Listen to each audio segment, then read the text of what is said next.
Welcome to Season 5 of the Manufacturers Network. Real talk with the people building what's next in manufacturing. And now your host, Lisa Ryan. Hey, it's Lisa Ryan. Welcome to the Manufacturers Network podcast. Excited to introduce our guest today, Michelle Kozin. Michelle believes there's a reason that the same recognition motivates one employee and falls flat with another. Michelle helps manufacturers build trust, lead people through change, and better understand what drives the people behind the work. So, Michelle, welcome to the show. Thank you so much, Lisa. It's great to be here. So share with us a little bit about your background and what led you to doing what you do. Absolutely. So I'm basically an organizational strategist. So it means that I use behavioral science to help companies and leaders connect their people strategy with their business strategy for better results. And what that means is that I do a lot of managing change. So my background started in change management and consulting and helping manufacturers implement large ERP systems. And so, of course, those system changes were a lot about technology, a lot about software, a lot about process redesign. But what they were a lot about was people learning new roles, people communicating with one another, people leading through pressure and ambiguity, and really reorienting the organization's culture to a new vision or a new strategy. So that's a little bit about my background. And today I really continue that work, helping leaders really recognize what I would say are patterns that predict how trust and connections are built in organizations, especially under pressure, especially when the water is very choppy. This kind of work isn't about the sunny days. It's more about those days that kind of test the ties with others, when people are under resource constraints, when we are working on really important projects together, we're all in, we're leaning in, we've got some competitive dynamics going. So that's when this work really pays dividends. Okay. You said that you started your work inside manufacturing and change management. And of course, nobody really likes change, even though we all say that we want it.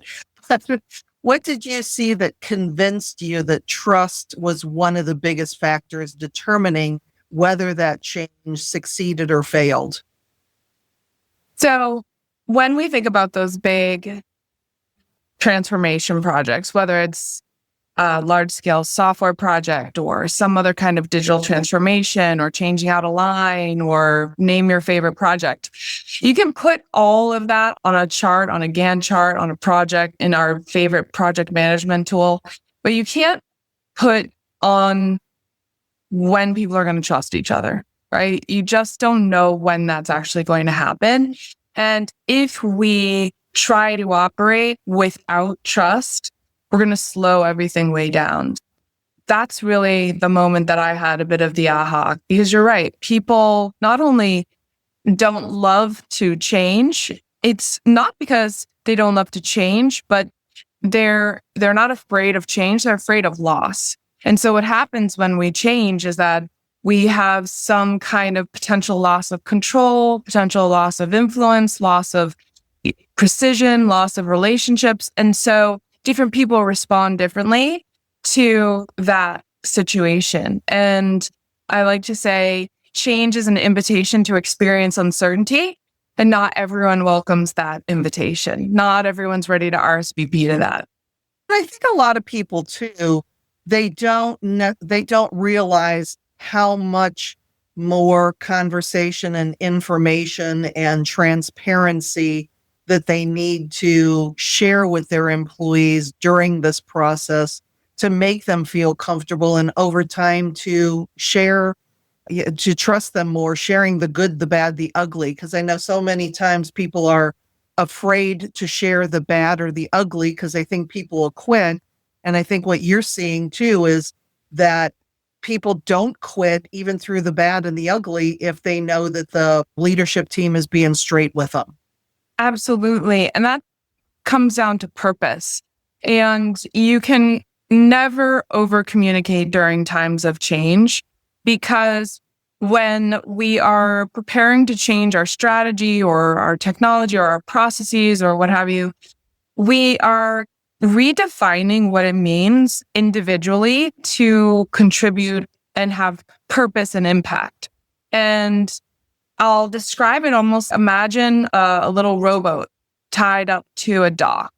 And it doesn't have to be really choppy water. It's just the regular current, whether it's in a lake or a little river, right? But as soon as you untie the line and you just let the line go in the water, that little rowboat is slowly going to start to drift away from the dock because it's untethered to a common purpose, if we use the analogy. And so in times of change, exactly what you just were describing, communication is essential. We have to keep everyone tied to the same vision, to the same purpose, and redefine for people what it means in terms of their individual purpose. A lot of times leaders will communicate at a higher level, more of a vision level, but the translation is, and this is where we get into really helping people feel recognized, is how do I describe the way that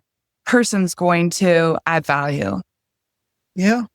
When you think about people will leave if they don't trust management or they don't feel that management trusts them. And we know that manufacturers spend a lot of time worrying about turnover. So when a plant loses a great operator or skilled tradesperson, how often is pay really the issue? I know the answer to that question. We still have to talk about that myth that pay is everything. And what do you think leaders are missing when it comes to that? Yeah. So money is the reason a lot of people will give on the way out. It's an easy way to say, oh, I'm just going to get more here. And I'm not going to knock fair compensation, right? So let's presume we have fair compensation from a market standpoint. Money is rarely the reason they started looking, or if it truly was a passive event where someone connected with them, it's rarely the reason they started listening and taking the call, right? Most of the time they left from an engagement standpoint long before they resigned. And we know some of the names for this, the quiet quitting and such. But the heart of it is that money is what we call an extrinsic motivator. Job fit, satisfaction with the culture, trust in the leadership, and feeling that they are adding value in terms of being motivated by the way that they are doing the work they're being asked to do. Those are called intrinsic. And at the end of the day, intrinsic motivators are much more powerful than extrinsic motivators. So if someone is drawn to leave because of money, you can be sure that those intrinsic motivators are not being satisfied first. Yeah, absolutely. I know in my programs too, the same thing. I say that money is the biggest lie. It's the easiest way to say. They can be saying, I'm making more money. You're making 5 cents more an hour. It is not the money. You wouldn't have been looking originally if everything else was peachy king there. One of the things that I always address my company is Grategy, which is gratitude and strategy mushed together. And when we look at appreciation, some of the things that you work with your clients on is that appreciation only works when it's delivered in a way the other person values. So can you give us an example of how the same recognition can motivate one employee and fall flat with another? Yeah. So this is one of the really interesting aspects of behavioral science in how it impacts our work styles and how we're actually wired to learn. So when you think about how someone takes in information and has certain learning styles, there's a lot of similarities to how someone takes in recognition and appreciation and how it lands. So behaviorally speaking, from a behavioral science standpoint, some folks really love to be recognized with more of a people lens, right? And they love to be up on the stage or be recognized, be on the top of a leaderboard. But for some folks, that's absolutely not the way that they like to be recognized. They would love to be recognized privately, just eye to eye contact, shaking a hand, quietly having their efforts reinforced and seen.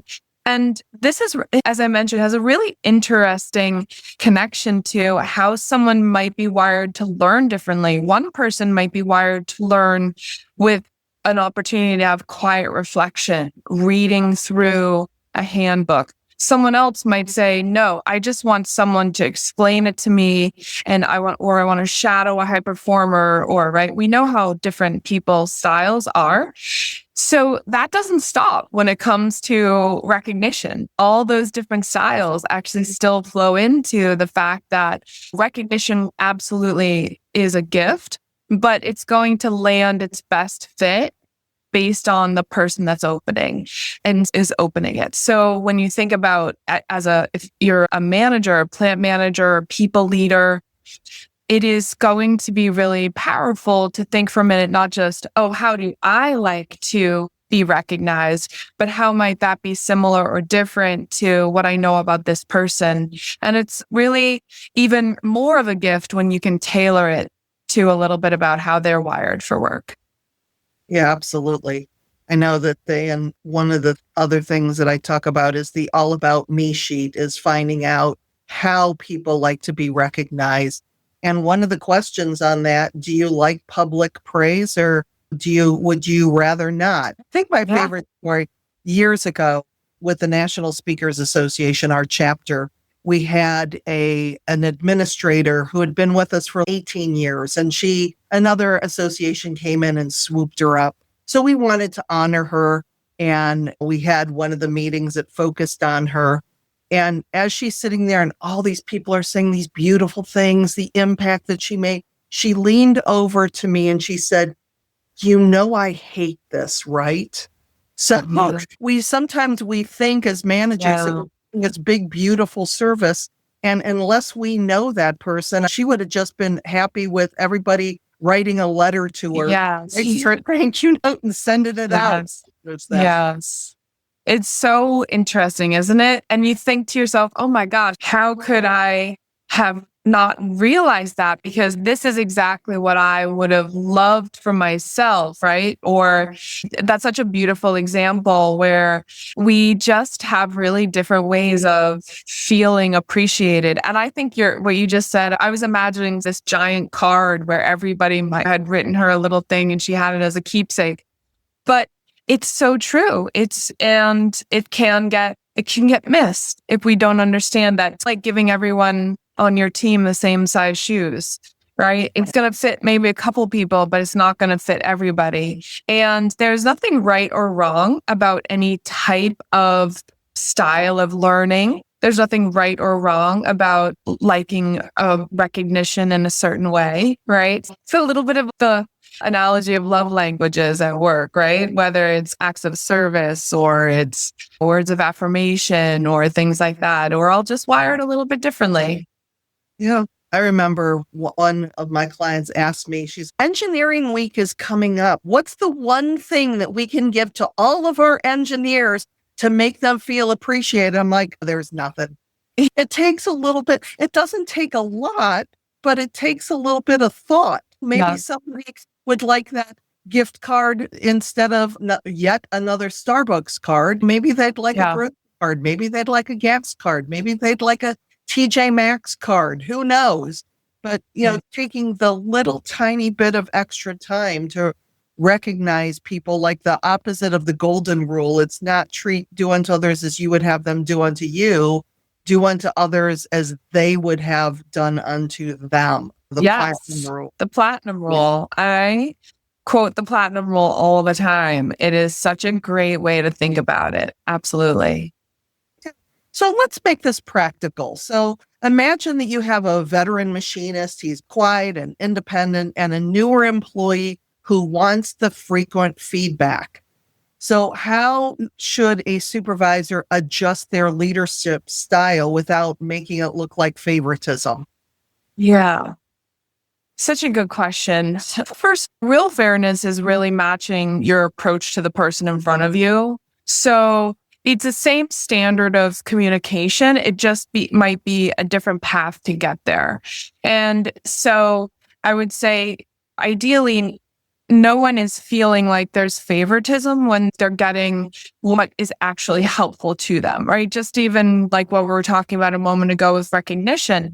If someone is really satisfied with that kind of feedback, to feel more settled, to feel more integrated into the opportunity to unlock their fullest performance potential, that's going to land well. One thing I work with a lot with leaders is just helping them to use data to understand that this person is more of a reflective, introspective thinker. So they may take your feedback, go back, think about it, and then come back with some questions, versus you might have another person on your team who is more in favor or more aligned to having a dialogue right then and there, asking their questions, maybe coming at it in a way that feels a little more bold or a little bit more urgent in the way that they take in information. So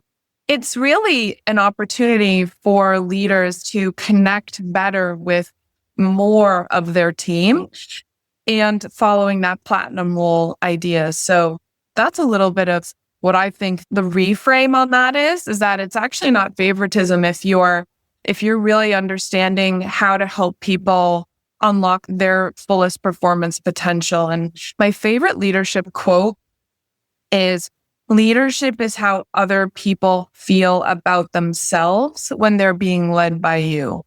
So how do other people feel about themselves when they're being led by you? It's actually really great self-awareness to be able to adapt your style to fit that person who's a quieter member of the team versus someone who is a more vocal member of the team, someone who needs to take in information in a bit more of a introspective way versus someone who wants to talk it through. So that's a little bit of what I would suggest.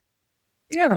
It's funny because when you think we are wired for fairness, we're looking for that. But fair, number one, does not always mean equal. And I think that kind of based on what you said, that if you are treating people the way that they want to be treated, even if it is different from other people, they're not going to feel that it's unfair because they are feeling fulfilled. It's only when they're not feeling fulfilled, they're not being paid attention to, their needs aren't met, that then they start looking around and seeing the other people whose needs are being met, because maybe it's more aligned with how the manager likes to recognize them.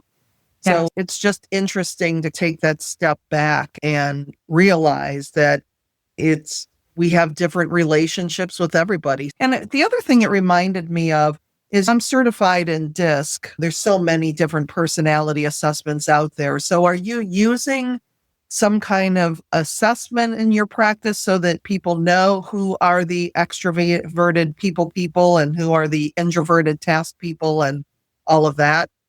Yes. Yes, there are a lot of them out there. I use the predictive index. I've been using the predictive index for 20 years. I started using it as a client many years ago, building teams, building organizations, especially revenue producing organizations inside of companies. And I have an implementation consulting firm that helps organizations to leverage the data from the predictive index methodology. And that can be used in understanding how to interview better, how to define roles and blueprints for job targets better, and also what we've been talking about today, which is helping leaders to unlock the best performance potential in their people through really inspired leadership. Okay. Because I know that, again, you know that there's a lot of them out there. And I think that things like DISC and what's the Myers-Briggs are probably a Mhm. lot more that people know. So with predictive index maybe not being as well known, what's the difference? Why do you like that one versus some of the other ones that are out there? What would make somebody decide on predictive index instead? Yeah. The biggest difference between something like a DISC and a Myers-Briggs and some of those versus predictive index is that predictive index is valid for hiring, where those other assessments aren't. Those other assessments might be valuable in a place where you want to use it more for maybe communication styles, things Yeah, like that. that's what it's for, definitely. Yeah. And predictive index is very effective for that. And it can extend through the whole organization. So you can bring it into talent acquisition. You can bring it also, there's an aspect of predictive index that helps us look at how the work is wired to be done. And in my 20 years of using predictive index, I know we talk a lot about behavioral assessments for individuals, but we have a job assessment for defining roles and creating alignment inside of leadership teams and interviewing teams around what the work actually looks like. And then we can match exemplars to validate that perspective. And once we have that, sometimes if you said to me, Michelle, you can only have the behavioral assessment for individuals or the job assessment for roles, I would choose the job assessment every time, because role clarity is one of the biggest sources of friction and missed expectations in organizations. And if we could have more clarity around the roles, a lot of the performance potential would get unlocked. Now, of course, we don't have to choose. We can have both of them. So they work in concert in a way that some of those other assessments that you mentioned don't. Oh, that's so interesting. When you were talking about the difference between behavioral and the job, it's like in my mind, I went right to behavioral because that's what we want to focus on, people's behavior. But that makes so much sense about the job and the job clarity, especially going back to that example that I talked about earlier, that administrator we had for 18 years. When we brought in the new person, we really just assumed that she would magically know everything that this other person did. And it was a miserable failure. This woman did not pay bills for a year. It was a disaster. But it was that assumption because we never made the roles clear, the job expectations clear, even the day-to-day, here is what you do. So yeah, that was a real great little mind flip there. I'm like, oh, that's such an interesting way of looking at it. Yeah. And especially when you think about all the change that's happening in organizations and you have digital transformation, or we're bringing in new machinery or new technology, or this is going to, and now we talk about AI, right? The more AI starts to come into our organization, that's shifting the job descriptions, because it's actually very analogous. Think 20 plus years ago or so, when everyone was doing these SAP ERP implementations, it was actually shifting the work people were doing, because now the ERP system was taking on so much of the work that individuals had been doing. And that was a big leap. Now we have a similar kind of leap where we're bringing more and more AI into our organizations, and roles and expectations are changing. But if we're not clear about how that is changing our expectations about how people are going to succeed in their roles, we're going to have a lot of missed expectations. We're going to have a lot of friction in the system. Yeah, absolutely. I think with the AI, my new book just came out and it really is about AI, but more so human judgment and being so focused on the machines. And because the machines are going to be right 99.9% of the time, but that little tiny percent that we're just taking away human judgment, we have all this tribal knowledge just waltzing out of the plant right now. And how are we going to make sure that the next generation coming in is able to capture that and make the mistakes on their own and think on their own and figure things out? Yeah, such huge changes when it comes to the workforce right now. Absolutely. And we're also about to see a real shift in leadership development because in the not too distant future, we're going to be having our leaders be managing agents, AI agents, and humans. And so there's so much work that I'm doing and other folks who do the work like yourself that we do with leaders and helping people lead agents and AI employees as much as they lead their human team members, right? And unlocking what can be the AI piece, as you said, is going to have a certain accuracy to it. But we also know that if it's not prompted properly, or if we're not really digging into, if we don't create the right feedback loops, it can fall short. Yeah, absolutely. As we're getting to the end of our time together, if a plant manager listening today could do one thing differently this week to build more trust with their team, what would you recommend? So I would say before the next one-on-one or conversation, I would say, how might this person want to be led? Similar to me or differently to me? And then let that answer kind of change how they walk into the room, how they start the conversation, making sure that they have a little bit of a self-reflection, self-awareness of how they might be wired for work and how that might be similar or different to how the individual might be wired. And then I would say, how clear do you think they understand the role and the expectations of the role? And is there one additional piece of information, not presumed, but clarified about how the best path to sustainable success in the role? Just have that conversation rather than, as you said earlier, making it an assumption. If somebody did want to continue the conversation with you, what's the best way for them to get in touch? Sure. They can find me on LinkedIn, and they can also find me at predictiveadvisors.com. All right, Michelle, it has been such a pleasure having you on the show today. Thanks so much for joining me. Thank you, Lisa. I'm Lisa Ryan, and this is the Manufacturers Network podcast. We'll see you next time. Thanks for listening to the Manufacturers Network podcast. If this conversation gave you something to think about, share it with someone else who will get it. And hit subscribe so you don't miss what's next.